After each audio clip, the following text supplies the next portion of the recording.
Laudetur Jesus Christus in aeternum.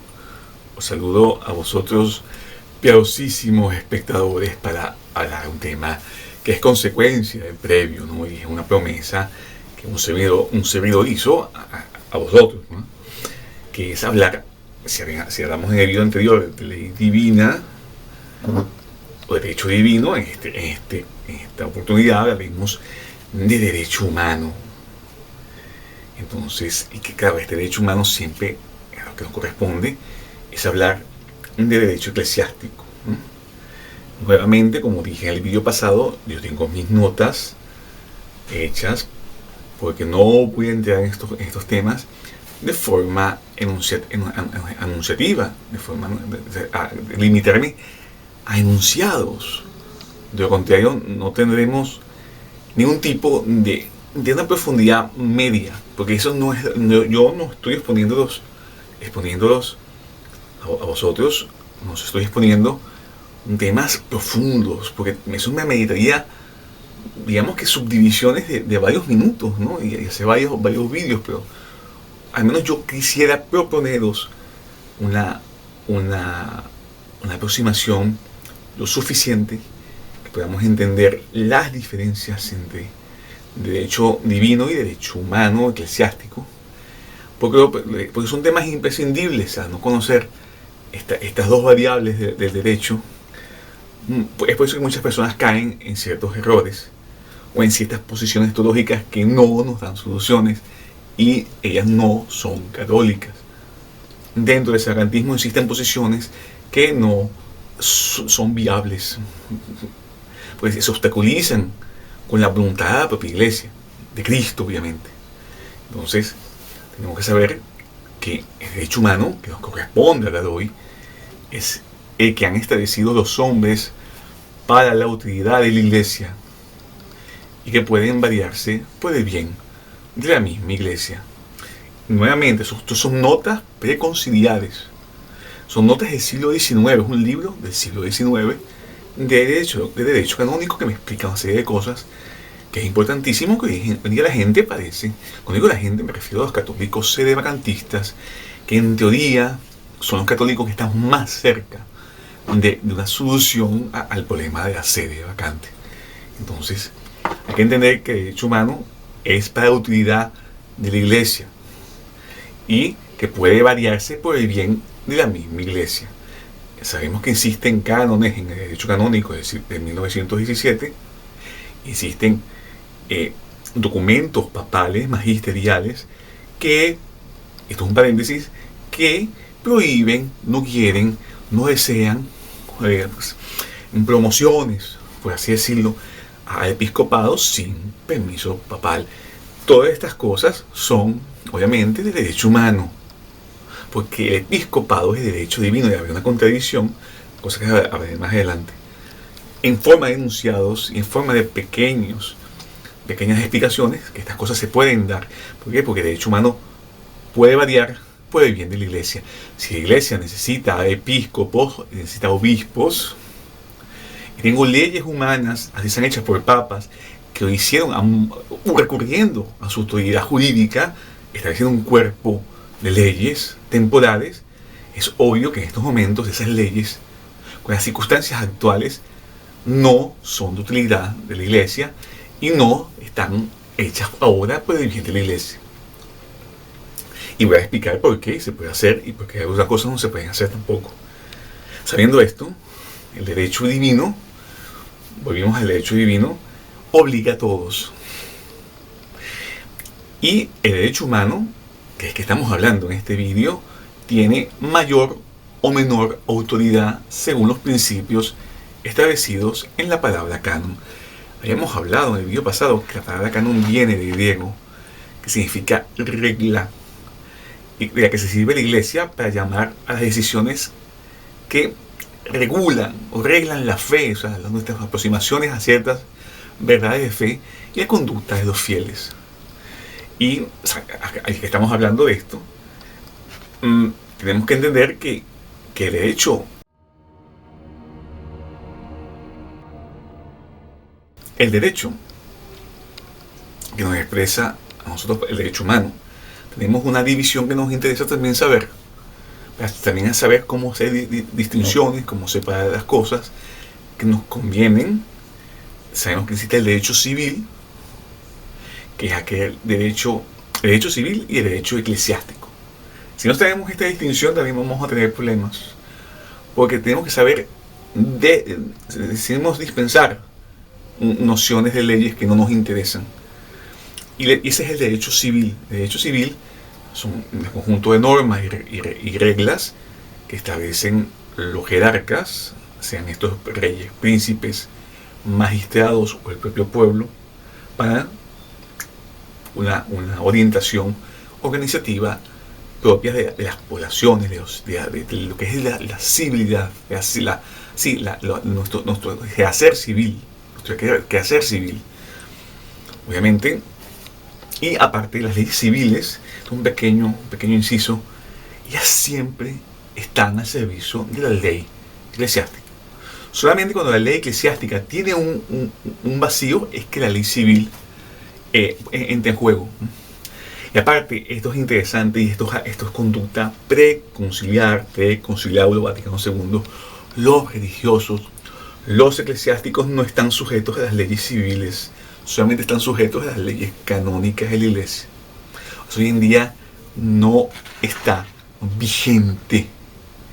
Hoy en día un clérigo hace un crimen en el novus ordo, porque si lo hace un clérigo del sevagantismo o del tradicionalismo, olvidados, nadie va a abogar por ti, más allá de tu grupo pequeño o tus comunidades locales van a abogar por ti, pero vas a ser juzgado tal cual como un civil. Saltando este pequeño detalle, eso no solo nos compete, solo nos interesa el derecho eclesiástico, que trata acerca de la Iglesia. Para mayor inteligencia tomaremos el derecho a modo general en una serie de subdivisiones que el derecho canónico eclesiástico nos propone. Aquí viene este problema. Esto no es un problema, es saber, tener conciencia de esto. El derecho humano tiene ciertas subdivisiones que voy a hablar ahora. Tenemos el derecho oriental y occidental, el derecho antiguo o nuevo, el derecho común o particular, el derecho recibido y no recibido, el derecho abrogado y no abrogado, el derecho público y privado, el derecho escrito y no escrito, y el derecho dogmático, moral y político. Ojo, todo esto es dentro del derecho eclesiástico. Ahora bien, vamos a hacer pequeñas distinciones, y porque de esto nos va para saber comprender los problemas que existen en algunos documentos papales y en el Código de Derecho Canónico de 1917, obviamente. El derecho oriental y occidental, obviamente, hay personas que no saben, yo tampoco lo sabía hace un tiempo, disculpadme. El derecho oriental canónico es diferente al derecho occidental, que es el nuestro, que es el ritual latino. Todo lo que sea ritual latino, que se hable en latín, que nuestra liturgia sea latina, es considerada liturgia derecho occidental. Todas las liturgias orientales, donde usan el griego, donde usan lenguas coptas y algunas lenguas antiguas, algunas lenguas antiguas nacionales, pues existen iglesias católicas orientales que tienen sus propios idiomas. Ellos tienen su propio derecho canónico. Solo que disciplinas en otras cosas no siempre son comunes a nosotros. Pero solamente con esto nos basta una breve distinción. Saber que existe derecho canónico para los cristianos orientales católicos, los cristianos occidentales latinos, que es nuestro caso. Sabemos que, ahora bien, vamos a seguir adelante. El derecho antiguo, derecho canónico antiguo, derecho eclesiástico antiguo, es el que precede a la colección de Graciano. Y el nuevo es el contenido en el cuerpo de derecho canónico de Graciano. Graciano es un monje del siglo XII, un monje camaldulense, que es una orden religiosa, que es una subdivisión de la orden benedictina. Pero este monje, él hace un compendio de estatutos religiosos, de leyes eclesiásticas antiguas, y las ordena y les da un criterio lógico Y hay dos nombres para estos libros que hizo él. Uno se llama el Decretum de Graciani o Concordia Discordantium Canonum. Es una recopilación de textos legales de un código de códigos de hecho canónicos antiguos. Entonces sabemos que el código eclesiástico, el derecho eclesiástico antiguo es antes y después de Graciano. Aunque después de estas últimas colecciones de Graciano se han celebrado muchos concilios. Y con estos nuevos cánones emergidos de estos concilios, y los papas, que a su vez hicieron leyes y constituciones, porque os recuerdo que la Iglesia tiene 2000 años, se han llamado a esto el derecho eclesiástico novísimo. De modo que podemos distinguir entre derecho eclesiástico antiguo, previo a Graciano, derecho eclesiástico nuevo, el que hizo y organizó Graciano, y el novísimo, que son de a partir de Graciano, o sea, a partir del siglo XIII, hasta acá, con los papas y otros concilios, tenemos una subdivisión de antiguo, nuevo y novísimo, respectivos a tres épocas de la Iglesia. Entonces ya sabemos que si en la Iglesia Católica ya en el siglo XIX había planteado tres épocas legales de la Iglesia, ¿qué nos dice a nosotros que en esta semejante inusual no estamos viviendo otra época de la Iglesia, donde tenemos que aplicar reglas eclesiásticas emergidas de quién? De las autoridades que están ahora, que hablaré un poco más adelante. Entonces, este derecho eclesiástico antiguo, él abarca los primeros siglos de la Iglesia. Y es sabido que el derecho antiguo que vemos hasta para la época de Pío XII, podemos hablar hasta un poco antes incluso del Código de Derecho Canónico de 1917, hasta antes de la promulgación de ese código. La Iglesia ya tenía una idea de que la Iglesia no sigue ya el rigor de los antiguos cánones, sino la dulzura y la condescendencia de los nuevos cánones de derecho canónico. Eso es importantísimo saber estas cosas, porque hay personas que creen, por ejemplo, el tema de penitencia, que es un paréntesis dentro de lo que acabo de hablar. La penitencia que hacemos hoy en día en Cuaresma es risibles. Cuando digo risibles me refiero en comparación a lo que hacían nuestros antepasados en la fe, en la Edad Media, por ejemplo. Nosotros hoy en día, según los nuevos códigos, los nuevos estatutos para el ayuno cuaresmal, es que realmente se hacen ayunos prácticamente 2 veces en la Cuaresma y una abstinencia los días viernes. Es muy poco, es casi nada. Entonces aquí sabemos que la Iglesia es una prueba factible que acabo de exponeros, de que la Iglesia a modo de disciplina hoy en día es mucho menos rigorista que fue en la Edad Media y fue en los primeros siglos de la Iglesia. Sigamos adelante. Con esto quiero terminar. Si la Iglesia hoy en día es más condescendiente, tiene más dulzura, ojo, hasta antes de la promulgación del Código Canónico de 1917, que prohíbe consagraciones episcopales y erigir órdenes religiosas sin permiso apostólico, sabemos que si la idea de la Iglesia sea más dulce y más condescendiente, ¿cómo será la voluntad de la Iglesia en estos momentos? Nos estamos en una situación prácticamente de ignominia. Los cristianos católicos que vivimos totalmente desamparados de sacramentos y desamparados de jerarquía. ¿Cómo será la voluntad de la Iglesia en estos momentos? La Iglesia no es un órgano imaginario, no es un órgano espiritual aéreo. Es una estructura que no solamente es espiritual, ella es también jerárquica. Ya es organizativa.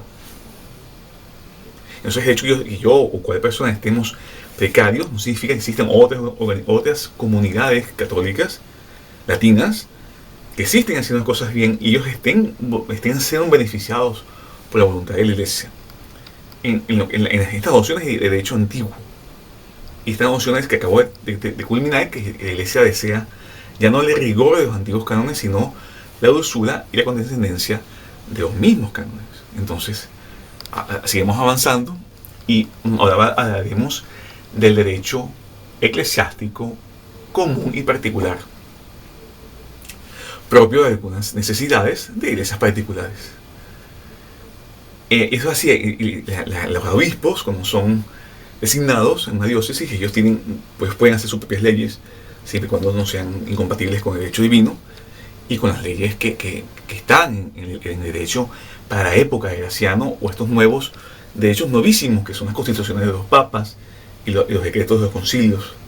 Pero los obispos pueden hacer leyes que atienden a costumbres, a moral propias en sus diócesis, o hoy en día en las comunidades. O sea, no es nada ilegal hacer eso. Y cuando el derecho común de la iglesia necesita extenderse, a toda la catolicidad se le considera común. Entonces sabemos que el derecho propio, particular, está en las diócesis o comunidades, y de hecho, cuando se necesita extenderse, cuando él necesita ser aplicado en toda la iglesia, se llama común. Por ejemplo, nuevamente el tema es el asunto de episcopado, que necesita permisos. La iglesia en su momento, para la época del Código de Derecho Canónico de 1917, con el tipo de jerarquía que había, con el tipo de organización eclesiástica, decidió ser bastante estricta a nivel de que necesitaba para cada promoción episcopal un permiso de la Santa Sede. Eso se hizo, eso es derecho común. Eso es derecho común eclesiástico. Pero sabemos también que ese derecho común eclesiástico, que estoy hablando, un ejemplo, en los primeros 10 siglos de la iglesia no fue así. Los obispos podían ser promocionados sin necesidad de permiso de la Santa Sede. Hay personas que dicen que los obispos eran promocionados por los patriarcas, y a veces ni siquiera. Si las necesidades eran tantas, los propios obispos podían ser nominados por el propio pueblo o por el propio colegio de clérigos. En fin, esto es una forma de hablar.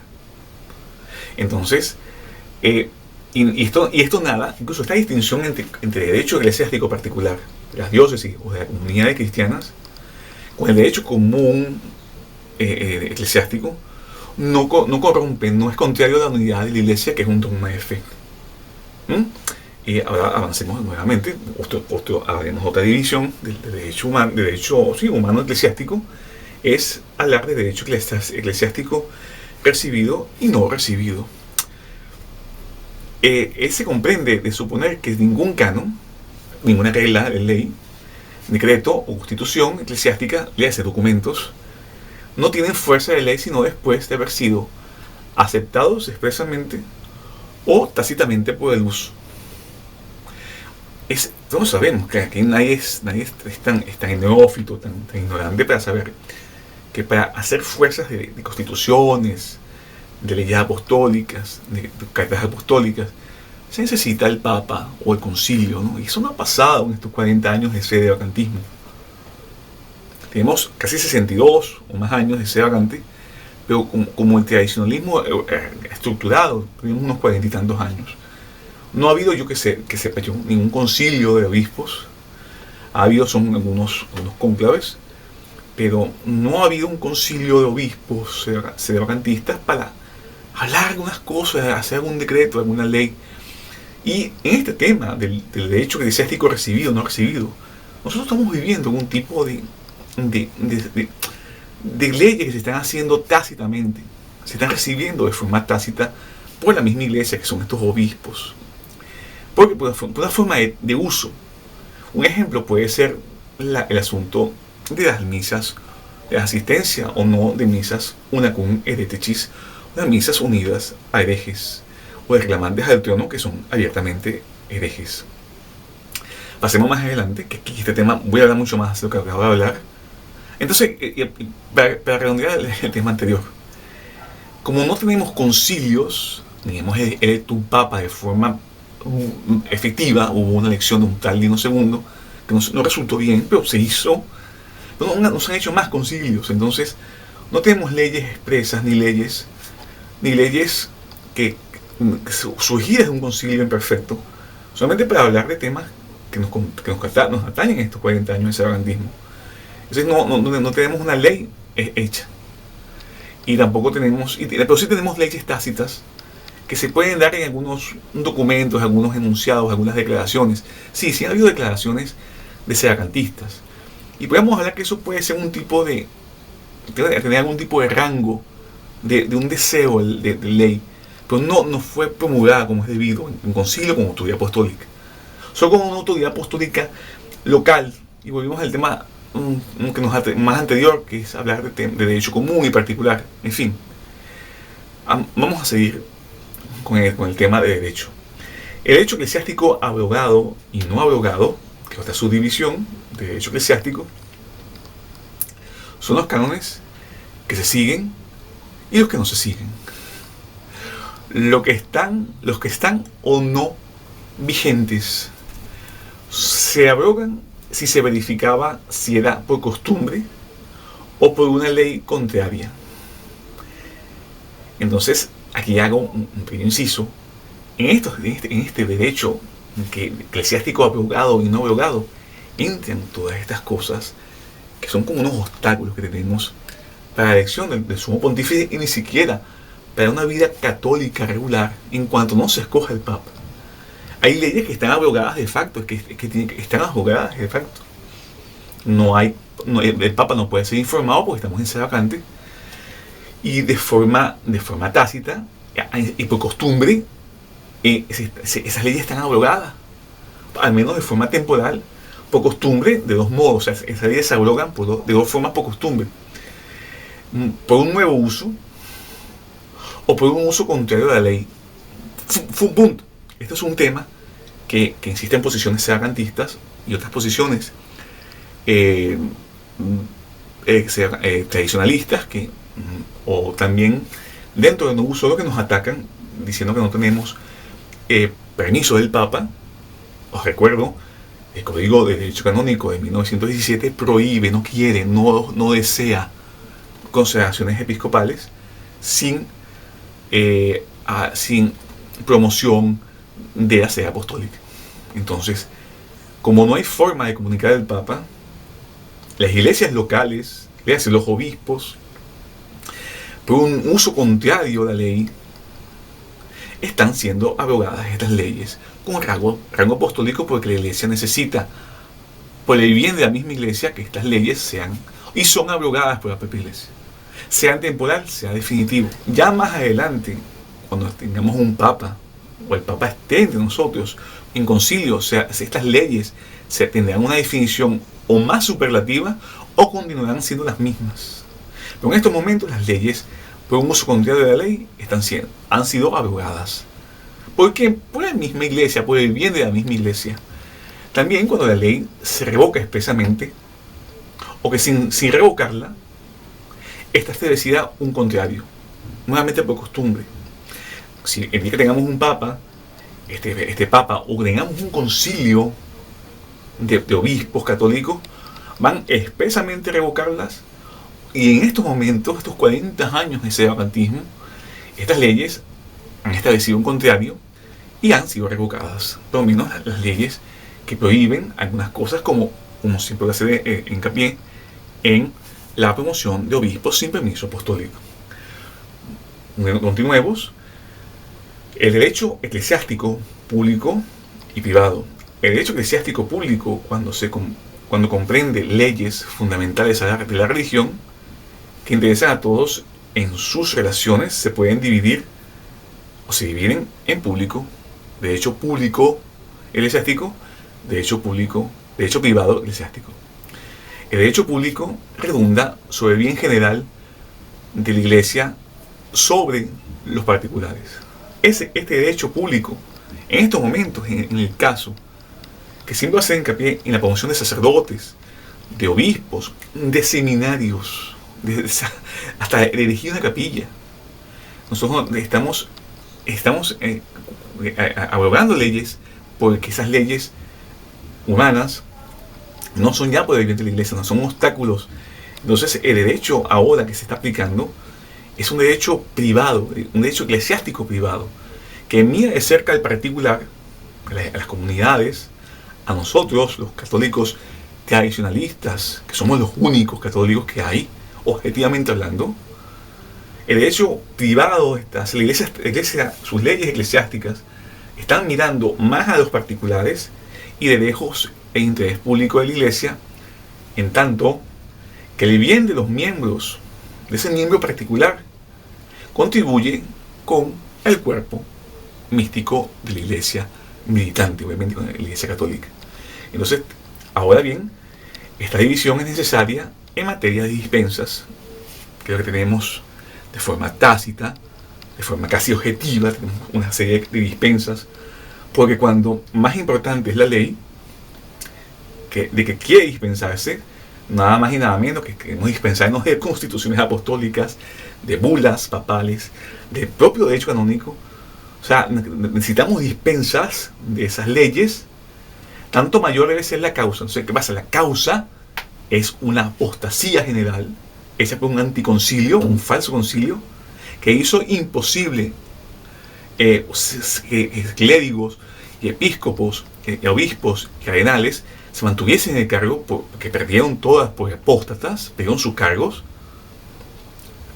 Los apóstatas no son, y los herejes no poseen jurisdicción, no poseen cargos. Entonces, es importante saber que cuanto más importante es la ley que se quiere dispensar, que son nuestros permisos para las consagraciones de obispos católicos, tanto mayor debe ser la causa. Mayor la causa es la apostasía.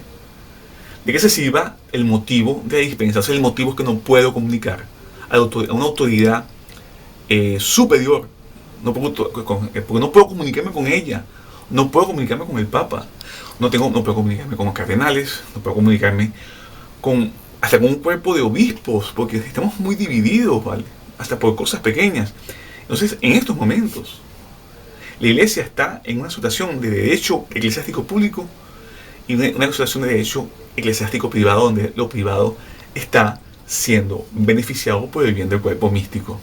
Es muy simple, esto es católico, lo que estoy hablando es católico. Siendo más adelante, para continuar, porque necesito, y disculpadme el tiempo, porque no es que es difícil explicar estos temas en breve, y hacer también varias entregas también no conviene, es mejor hacerlo en bloques y arriesgarme a que los vídeos sean largos. Hablaremos ahora del derecho eclesiástico no escrito. No es más que la costumbre en materia de fe cuando es apostólica, es decir, del tiempo de los apóstoles. Se llama tradición, ¿no? Maravilloso, hablamos en derecho divino, y tiene tanta fuerza como las verdades escritas en el Evangelio. O sea, le hace la tradición, es derecho eclesiástico no divino, no escrito, que tiene tanta fuerza como las verdades escritas en el Evangelio. Entonces, ¿qué pasa? Estamos hablando de fuentes de derecho divino, como hablamos en el vídeo pasado, de derecho divino. Solo que el propio derecho eclesiástico reconoce como derecho no escrito, son costumbres orales que mantenemos en la Iglesia, que tienen fuerza de ley, tanta fuerza de ley que es de ley divina. Y culmino con lo que es el derecho canónico, dogmático, moral y político, es decir, los cánones, las reglas de ley que se componen, son relativos a la fe, son dogmáticos, por costumbre, moral, o disciplinarios, que también comprende la moral. Las leyes o decisiones relativas a la fe se llaman dogmas de fe. Esto es muy claro, todo el mundo sabe muy bien lo que es un dogma, ¿no? Sobre todo en el tradicionalismo. Y los demás cánones. Sabemos que existen también cánones que no son dogmas de fe, pero son relativos a la fe, que son algunas decisiones de concilios, ¿no? Y esta división ha sido constantemente seguida por los concilios generales. Concilios generales, por lo general, creo que, disculpadme la redundancia, creo que han habido 7 concilios generales en la Iglesia. Al menos hasta el siglo XIX. El concilio XIX, el único concilio que existió es el Concilio Vaticano, de 1869 a 1870. Los dogmas, que es derecho canónico, deben ser recibidos en todas las iglesias, le hace en iglesias orientales y occidentales, no hay distinción. Y no pueden variarse por ninguna Según Tertuliano, de no equivocarme, creo que es un padre de la iglesia, la regla de la fe es una, es en todo, es una y en todo es inamovible e irreformable. ¿Qué son los cánones? Los cánones no se pueden deformar, no se pueden cambiar, se pueden extender la explicación. La iglesia puede hacer una explicación en el mismo sentido, en la misma sentencia, pero no puede mudar por costumbres ni nada de eso. Los cánones que se separan de ellos, o sea, cánones que tienen que ver con la moral, y variarlos según las necesidades y diversidad de usos, las cuales ciertamente no sean contra la fe, ni contra la asimilación de la buena moral, en contra de la ley divina. O sea, toda costumbre que haga pecar es mala. Pero todas las costumbres que no sean pecaminosas, que no estén en contra de la ley divina, son costumbres que no son contrarias a la fe, y también costumbres que no sean en contra de dogmas de fe. Entonces, sabiendo esto, tenemos lo que son dogmas de fe, que son cánones que son inamovibles, y los cánones de fe, cánones religiosos, que son basados en las costumbres, que pueden variar dependiendo de las costumbres de las personas. Esta distinción corresponde a la que hemos hecho antes entre derecho divino y derecho humano. Es importante. Disculpadme la extensión del vídeo, pero si no entendemos la distinción entre derecho divino, perpetuo, eterno, inamovible, y derecho humano, así contengan, saber sus distinciones entre derecho humano dogmático y aquel otro moral que puede variar, estamos mal, no entenderemos nada. Y por eso que hay personas que van a entrar en conclusiones teológicas dentro del sacramentismo inclusive, que no son viables para la salvación de los católicos. Ahora bien, no obstante, debemos aproximarnos, disculpadme, a la idea que los cánones pueden deformarse en cuanto conciernen a las costumbres, porque en su significación más extensa de la palabra quieren significar cosas como disciplina. Y como disciplina es variable según los tiempos y personas. En ese sentido, es en el cuerpo, en este sentido, es el que se opone ordinariamente la palabra canon a las materias de fe.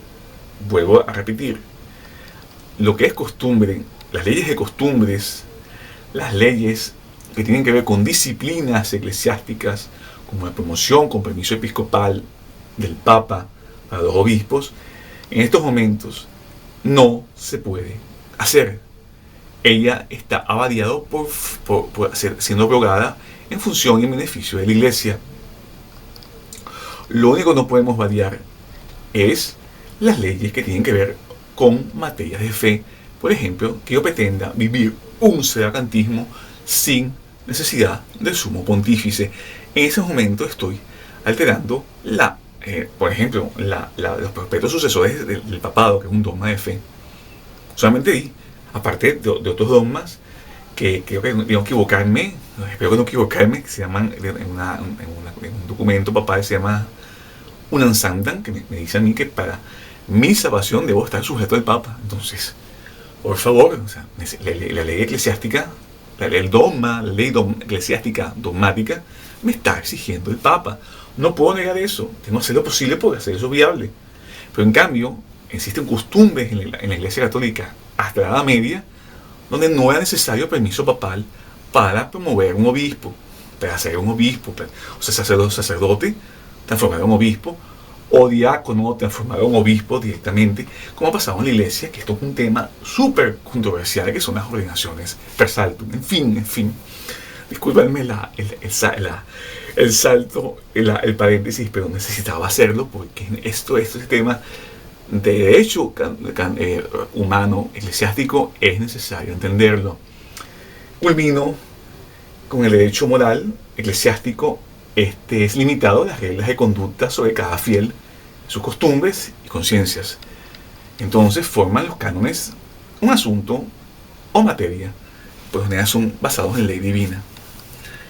Los cánones de la fe y la moral no son susceptibles de variaciones ni de cambios en la Iglesia. Nuevamente, los cánones que competen esencialmente a la fe, a los dogmas, a las decisiones en concilio, o las decisiones sí, que el sumo pontífice ha hecho en sus decretos, constituciones o bulas, etc. Y las leyes de ley divina, sea esta contenidas en la Sagrada Tradición y en la fuente de la Sagrada Escritura, no son susceptibles ni de variación ni de cambio en la Iglesia. Y con esto culmino. No voy a extenderme más, tengo 36 minutos, disculpadme, no pude de reducir más el vídeo. Y culmino rogando a Nuestra Señora, la Virgen María, en su advocación como altitudo viso imperceptibilis, altitud imperceptible a la vista. La Virgen María tiene muchísimas advocaciones, y esta nos cae un anillo al dedo para que ella nos enseñe a nosotros tener y confiar en nuestros obispos, que son dados por derecho divino a la Iglesia, para que estos puedan tener una visión más alta, más imperceptible del común de los fieles y del común de nuestros enemigos, para así lograr tanto que nos den en el futuro al sumo pontífice para aclarar todas las deficiencias que tenemos en estos momentos en la Iglesia, en derecho eclesiástico. Juvenum benedicere, ad societatem civium supernorum, per educandos rex angelorum. Amen.